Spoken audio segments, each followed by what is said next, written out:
The Wilson family's annual reunion was exactly as suffocating as I remembered. Crystal chandeliers sparkled overhead in my aunt's oversized mansion, reflecting off designer dresses and expensive watches. The air was thick with the peculiar mix of expensive perfume and superiority that seemed to follow my relatives everywhere they went. I stood in the corner, watching my cousins compete for attention with stories of their latest achievements. My simple black dress, carefully chosen to help me blend into the background, felt like armor against their judgment. "Olivia," my Aunt Patricia's voice cut through the chatter. "I almost didn't see you there. Still working as a secretary, dear."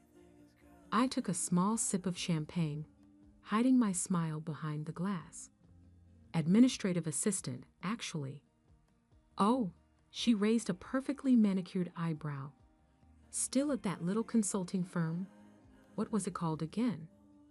"Summit Solutions," I replied quietly. My cousin Ethan, fresh from making partner at his father's law firm, couldn't resist joining in. "Come on, Liv. I could get you a real job, something with actual career potential." I thought about the stack of contracts waiting for my signature back at my office. My real office, not the carefully maintained cover I showed the world. "I'm happy where I am, thanks." "Happy?" Aunt Patricia's laugh could have cut glass. "Darling, you're wasting your potential. Your cousins are all executives, partners, real business people, and you're still pushing paper for someone else. If only they knew that someone else was me." The story of how I built my empire in secret started 10 years ago, in this very house. I was fresh out of business school, armed with an MBA and a revolutionary idea for restructuring failing companies. I'd spent months perfecting my pitch, convinced that my family's vast business connections would help launch my career. Instead, they laughed.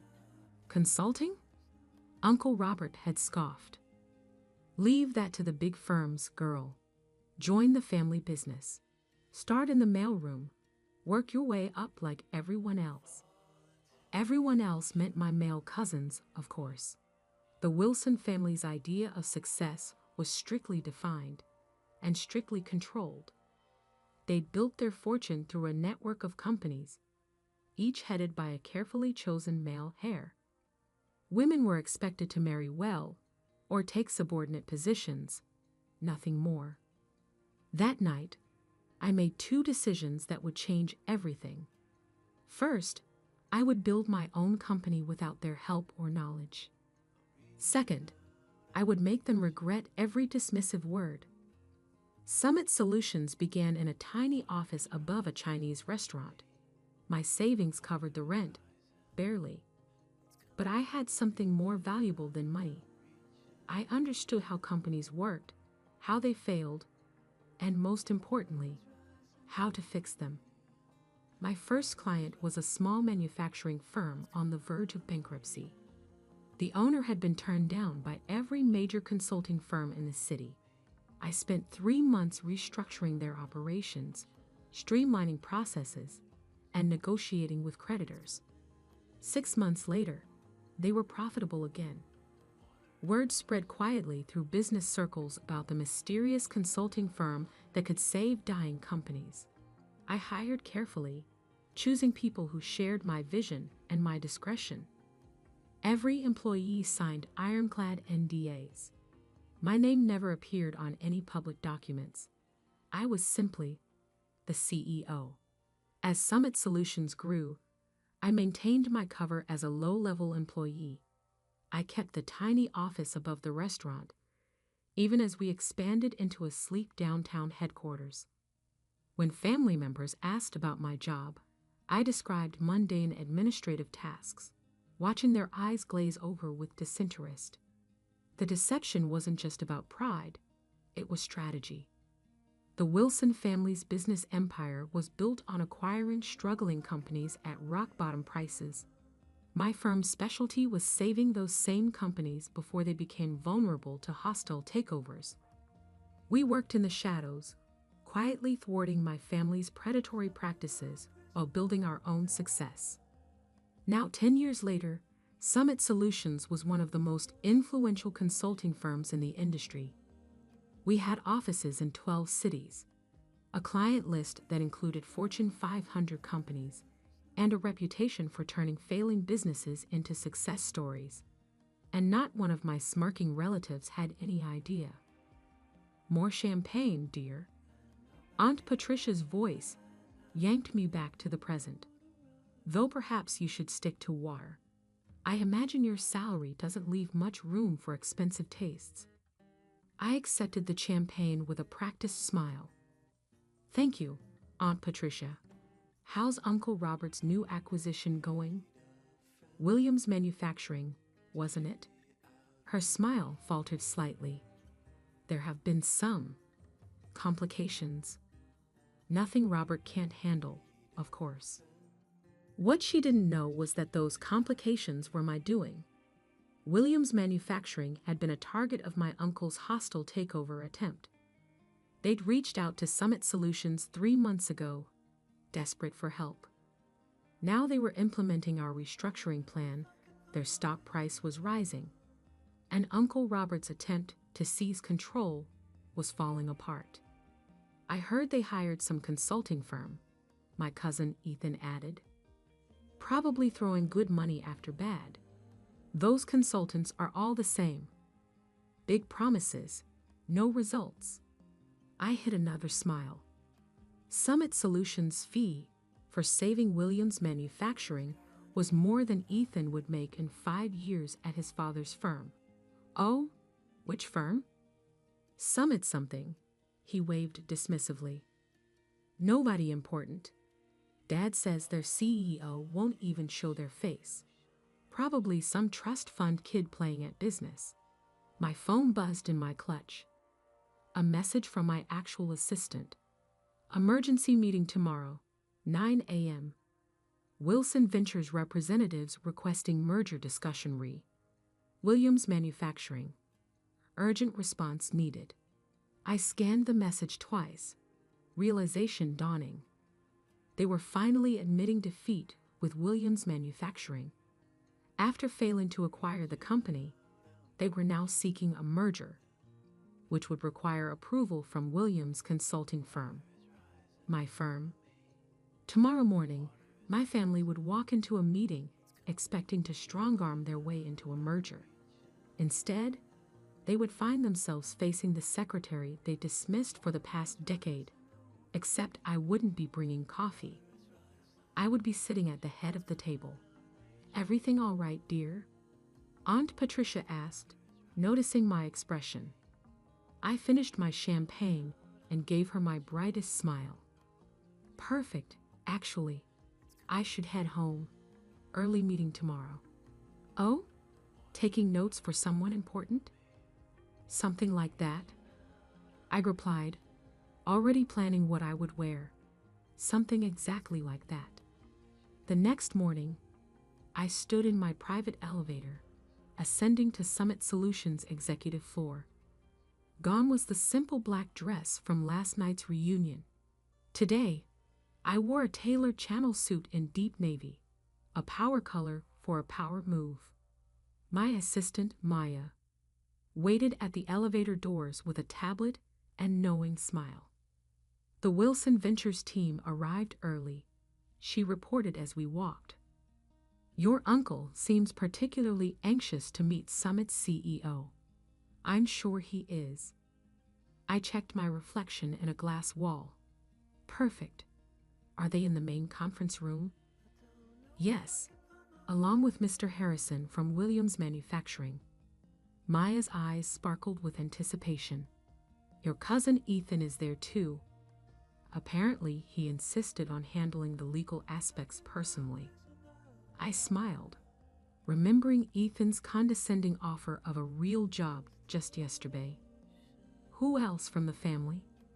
Your Aunt Patricia came as moral support, though she's not officially part of the meeting. And your cousin James, he's representing Wilson Ventures' finance department. A perfect audience. I checked my watch. 8:57 a.m. Had they been served coffee? Your aunt complained that there was no one to serve it. Maya's grin widened. I told them the administrative assistant would be in shortly. I almost laughed. For 10 years, I'd played the role of invisible support staff whenever family members visited the office. They never looked closely at the quiet woman who brought their coffee or took their coats. It had been the perfect cover. "Give me 2 minutes," I said, "then bring in the contracts." I could hear voices through the conference room's heavy doors. My uncle's authoritative tone, Aunt Patricia's sharp laugh, Ethan's smug commentary. Taking a deep breath, I pushed the doors open. The conversation stopped abruptly. My uncle sat at one end of the long table, apparently having assumed the power position. Ethan and James flanked him, both in expensive suits that screamed family money. Aunt Patricia perched nearby, examining her manicure with practiced disinterest. Mr. Harrison from Williams Manufacturing sat alone on the other side, looking uncomfortable. Finally, Aunt Patricia sighed. "We've been waiting for coffee for..." She stopped, really looking at me for the first time. "Olivia? What are you wearing? And why aren't you carrying coffee?" I walked calmly to the head of the table, the seat directly opposite Uncle Robert. "I don't serve coffee anymore, Aunt Patricia. In fact, I never really did." "What is this?" Uncle Robert demanded. "Where is Summit's CEO? We were promised a meeting with the actual decision maker." "You have been." I sat down, enjoying the confusion on their faces. "I am the CEO of Summit Solutions. I have been since I founded the company 10 years ago." The silence that followed was deafening. Ethan's mouth opened and closed like a fish out of water. James dropped his pen. Aunt Patricia's perfectly maintained composure cracked. Uncle Robert recovered first, his face reddening. "This is absurd. You're a secretary." "No," I said calmly. "That was a cover. A very effective one, apparently, since none of you ever looked past it. You were so convinced I couldn't be successful that you never noticed I already was." Maya chose that moment to enter with a stack of contracts. She distributed them efficiently, then took her place standing behind my chair. "These documents," I continued, "outline the terms under which Summit Solutions will consider approving the merger between Wilson Ventures and Williams Manufacturing." "Consider approving?" Ethan sputtered. "You can't be serious. This is a joke, right? Some kind of elaborate prank?" I pulled out my phone and projected Summit's latest financial statements onto the wall screen. Summit Solutions currently manages over $12 billion in client assets. We have a 94% success rate in corporate restructuring, and our approval is required for any major changes to Williams Manufacturing's business structure.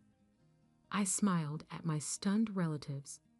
"Does that look like a joke to you?" "This is impossible," Aunt Patricia whispered. "You're nothing. You've always been nothing." "That's exactly what you were meant to think." I turned to Mr. Harrison. "Would you like to explain to my family why you chose Summit Solutions over Wilson Ventures' original offer?" Mr. Harrison straightened in his chair. "Summit's reputation is unparalleled. When Wilson Ventures attempted their hostile takeover, Summit's restructuring plan saved our company. We've increased profits by 47% since implementing their strategies." "Restructuring plan?" James looked like he might faint. "The plan that destroyed our acquisition attempt.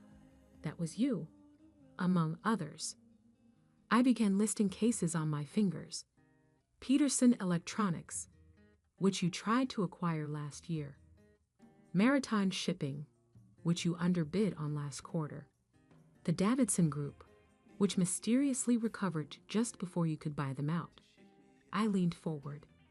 For 10 years, I've been quietly undermining every predatory acquisition attempt your company has made. Uncle Robert's face had turned an alarming shade of purple. You deliberately sabotaged family business. No, I corrected.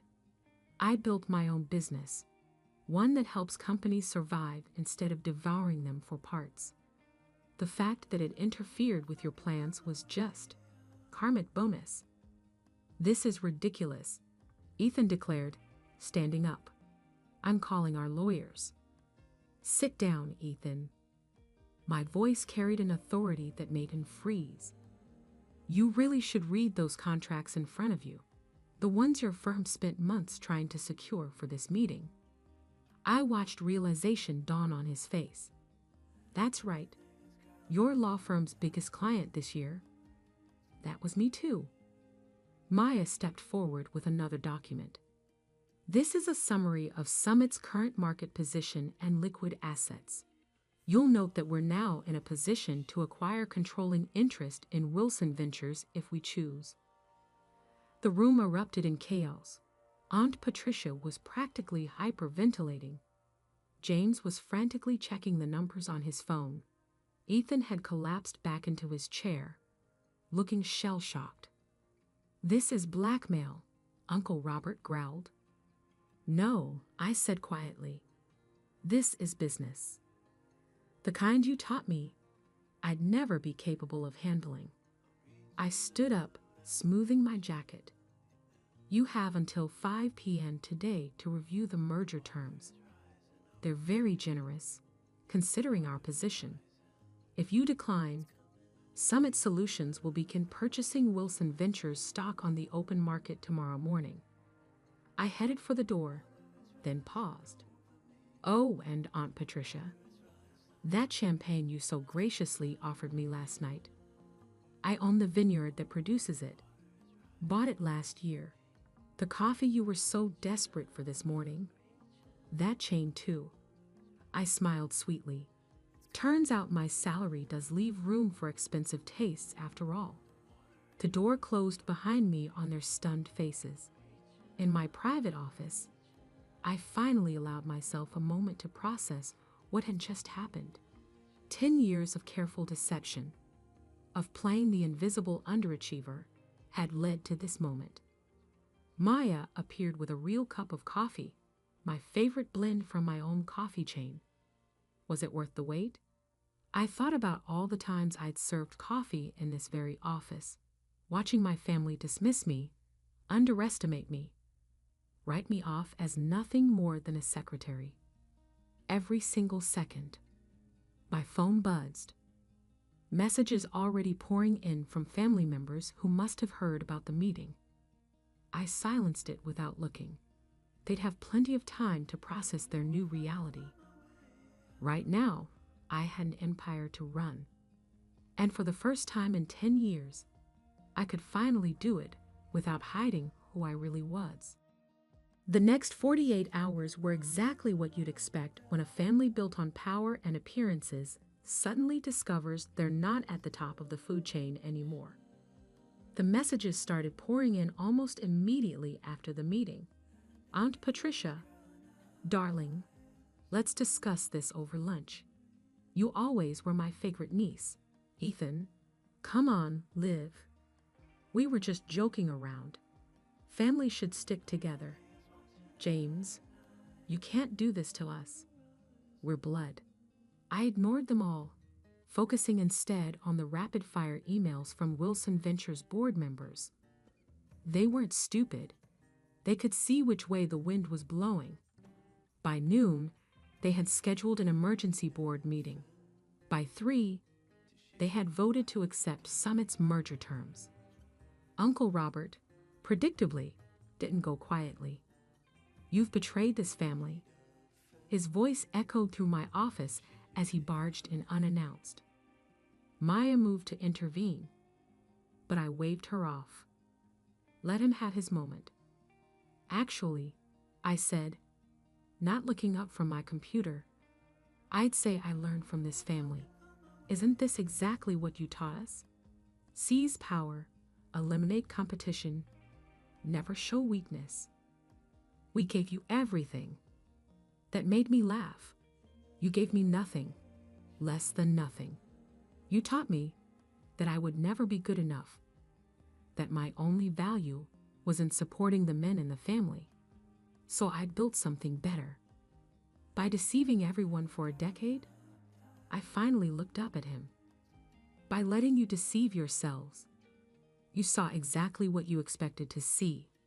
A quiet, unambitious woman who knew her place. That was your mistake, not mine.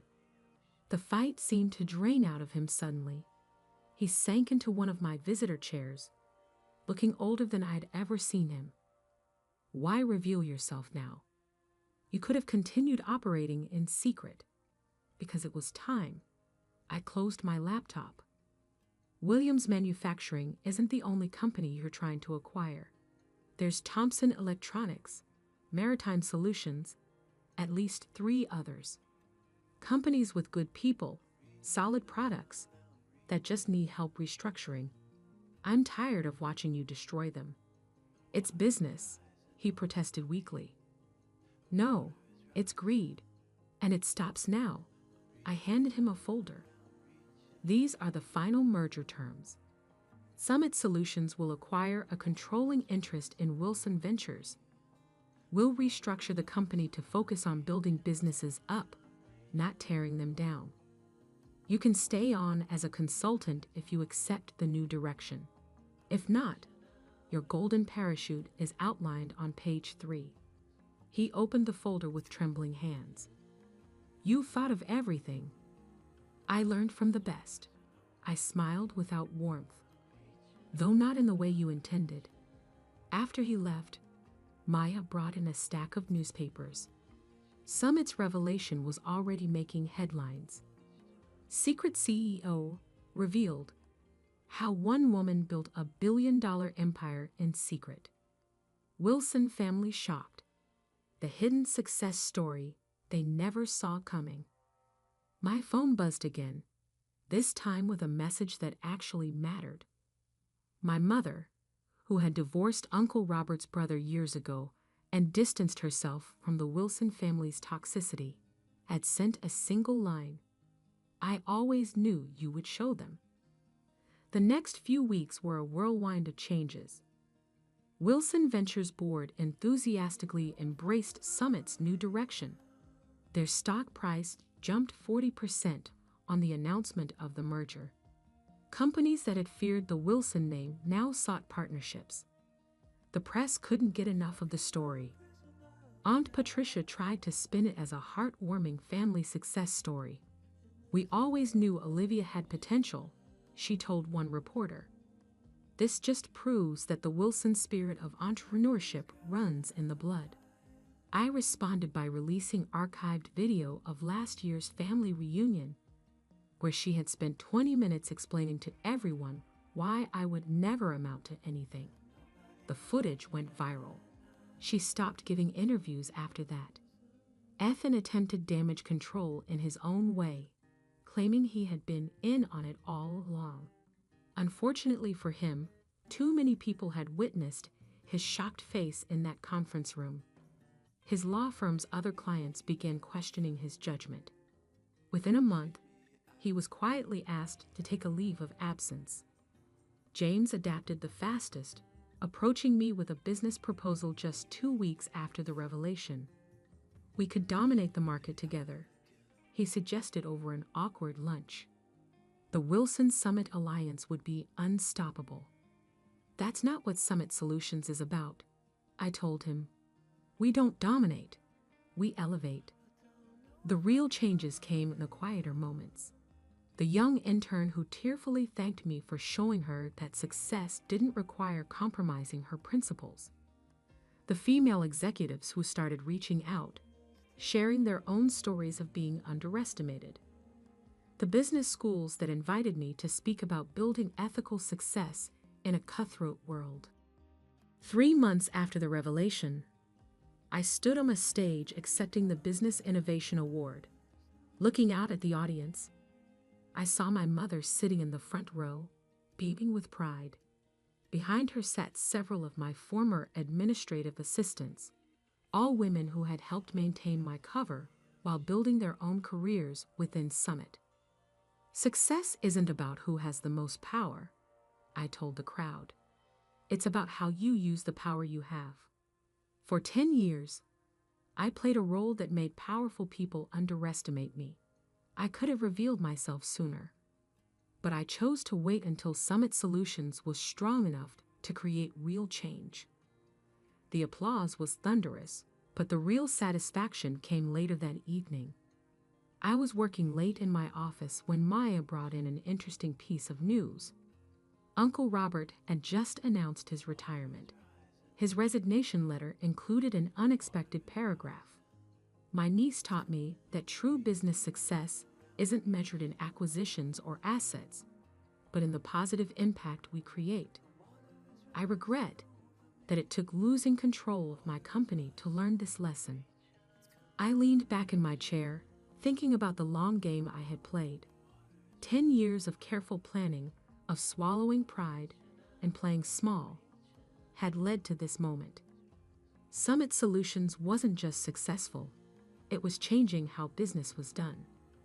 The next family reunion would certainly be interesting. I planned to host it myself, in Summit's main conference room. The same room where I had served coffee countless times, watching and waiting for the perfect moment to show them who I really was. Maya knocked on my door. "Your 4 p.m. is here," the CEO of Thomson Electronics, the company your uncle was trying to acquire. I smiled. "Show them in." And Maya? "Bring coffee for everyone. The good stuff from our chain." As I stood to greet my visitors, I caught my reflection in the window. No more hiding, no more playing small. I had built something remarkable, not despite my family's dismissal, but because of it. They had taught me that power doesn't always look like what people expect. Sometimes it looks like a quiet woman in a simple black dress, serving coffee and taking notes, while building an empire right under everyone's nose. The tabloids called it revenge. The business papers called it strategic genius. But for me, it was simply justice, served one corporate takeover at a time, with a side of perfectly brewed coffee. And somewhere, in a small office above a Chinese restaurant, my original desk still sits. I keep it as a reminder that success doesn't always wear designer labels or demand attention. Sometimes it works quietly, patiently, building something extraordinary while the world looks the other way. That's the real secret to success, not the power you show, but the power you build when no one's watching.